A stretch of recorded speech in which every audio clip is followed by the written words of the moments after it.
So, good morning and Ramadan Kareem, and welcome to a workshop on the ethics of pain. A special welcome to our guests from abroad. It's good to have you with us, some of you to have you with us again, some of you for the first time at least here. My name is Shai, Lavi, and I am the director of the Edmond Safra Center for Ethics here at Tel Aviv University.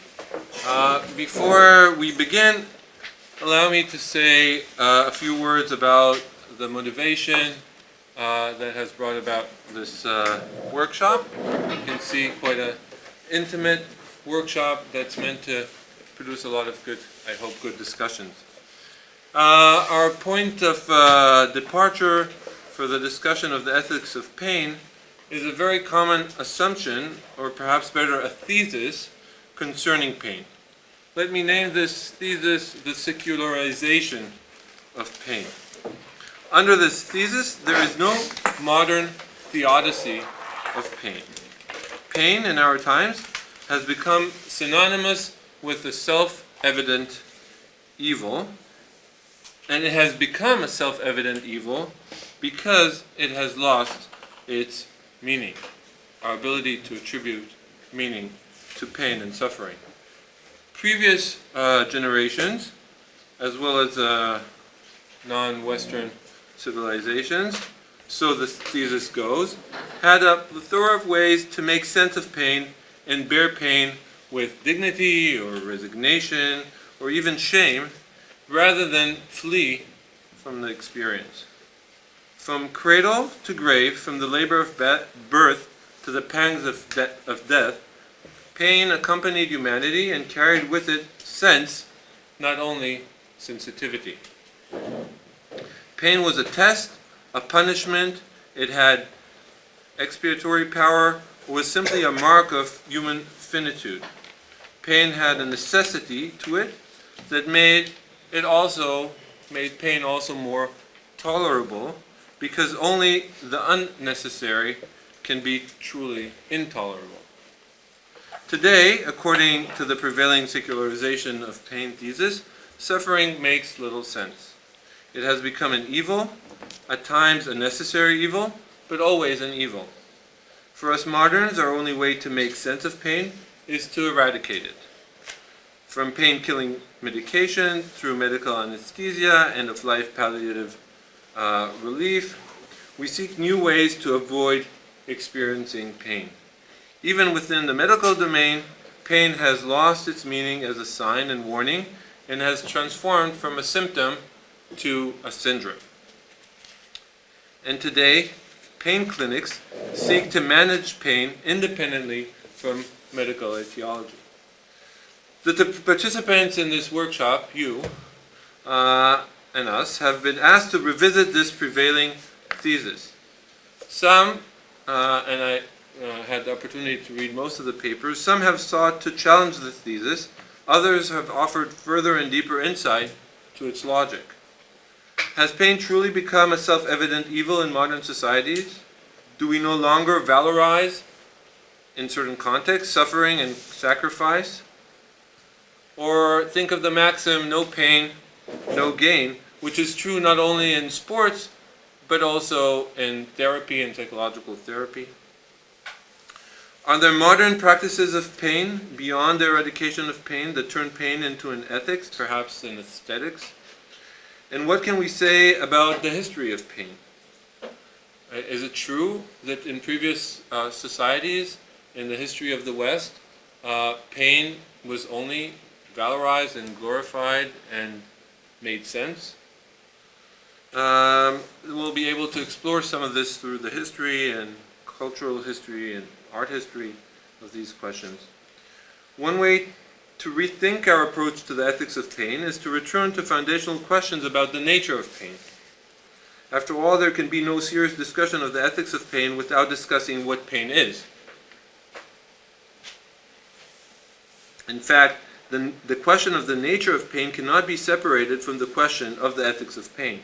Understanding pain scientifically, medically, is not just an objective description, it is part of an ethics. The elusive nature of the experience of pain and its paradoxes, about which we will will soon hear. The tension between the phenomenological experience of pain and the science of pain are all questions that will be with us in the coming 2 days. Let me conclude these brief remarks with a reflection on the title of the workshop, The Ethics of Pain. It has a double meaning. Grammatically, ethics of pain, ethics can be understood either as a nominative or as a genitive. On the one hand, we seek to think ethically about pain. On the other hand, we may wish to think of how central pain has become to our ethical understanding. Are there ways today of thinking the ethical beyond the Benthamite calculus of pain? Are there ways of thinking of pain beyond its medicalization? So these are the opening remarks, and let me just say that this conference is hosted at the Edmond J. Safra Center for Ethics. The center has put itself to itself the task of asking questions in the meeting point of science, ethics, and democracy, and trying to ask foundational questions of ethics. Pain has been on our agenda this year.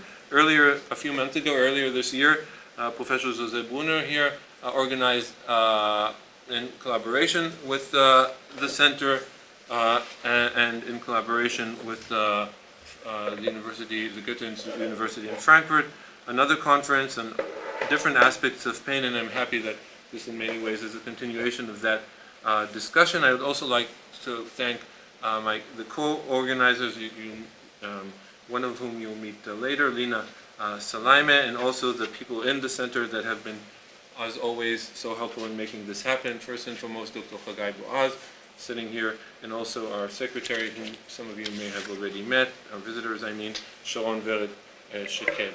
I think that before, if we have maybe just a few more minutes, it might be helpful, since we're not a very large group, maybe we go around and people just briefly introduce themselves. So does that sound good? Sure. So my name is Drew Leader from Loyola University, Maryland, Baltimore in the United States. Thank you. Chana Verbin from Tel Aviv University, the Department of Philosophy and the Religious Studies Program.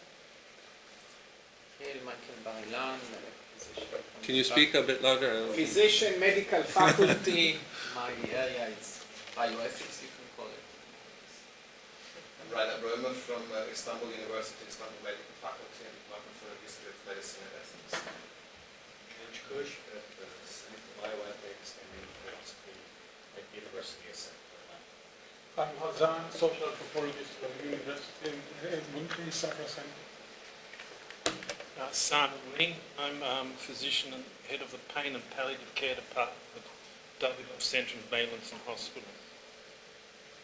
Marta Spranzi, I'm an associate professor at the University of Versailles in France and visiting fellow here this term. I'm Dana Zahin. I'm a postdoctoral research fellow here at the Safra Center. Ian McGonigal, visiting from Harvard University, currently a fellow at the Safra Center, working on social studies of science. Efrat Benediela. I'm trying to figure out where to do my PhD in Univar, a PhD candidate, and a research fellow here in the States. Shai, yes, I'm a female physician from Canada, Ontario, and I'm interested in pain, doing a PhD at Mixed University.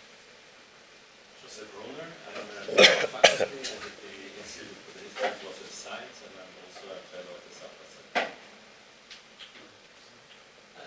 I am from engineering department, and I like to read something different. I'm 44 years that I'm in this field. Welcome on board. What's your name? Benil Nazer. Pleasure. Okay. I'm Elise Velder from the Philosophy Department.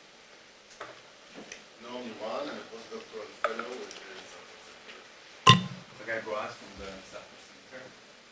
Gail Shachar from the Department of Literature and German History. My name is Yaakov Yadgar. I'm from Bar-Ilan University, and I'm going to chair the first. So should we start? I think we should.